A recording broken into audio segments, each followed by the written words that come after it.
உங்களுக்கு whey protein powders எடுத்துக்கும் போது ப்ளோட்டிங் கேஸ் இஷ்யூஸ் எல்லாம் இருக்கு அப்படின்னா நீங்க ஒரு புரோட்டீன் பவுடர் வாங்குறதுக்கு முன்னாடி நான் சொல்ற இந்த விஷயம் எல்லாம் இருக்கான்னு செக் பண்ணி பார்த்து வாங்குங்க.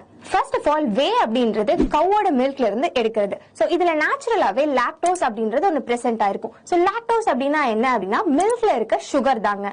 இந்த லாக்டோஸ் சில பேர் பாடினால டைஜஸ்ட் பண்ண முடியாது, அதனாலதான் மோஸ்டா ப்ளோட்டிங் இஷ்யூஸ் வரும்.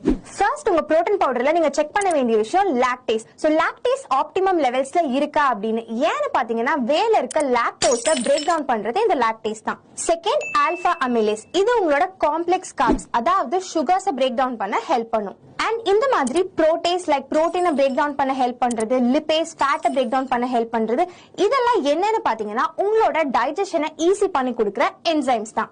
இந்தியன் பிராண்ட்ஸ்லயே நான் பார்த்த வரைக்கும் டைசைம் ஈஸி யூஸ் பண்ற ஒரே பிராண்ட் வந்து வைட்டா எலெக்சா வே தான். சோ இவங்க எலெக்சா வே நான் ரீசெண்டா தான் யூஸ் பண்ண ஸ்டார்ட் பண்ணேன். இவங்களோட கிளீன் இன்கிரிடியன்ஸ் ஆகட்டும், இவங்க ஆட் பண்ணிருக்க டைஜஸ்டிவ் என்சைம்ஸ் ஆகட்டும் அண்ட் டேஸ்டும் டாப் நாச்ல இருக்கு. நீங்களும் இந்த புரோட்டீன் பவுடர் ட்ரை பண்ணணும்னு நினைச்சீங்கன்னா கேப்ஷன்ல இருக்க கூப்பன் கோடை யூஸ் பண்ணி 5% டிஸ்கவுண்ட் பிளஸ் ஃப்ரீ ஷிப்பிங்கோட பர்ச்சேஸ் பண்ணிக்கலாம்.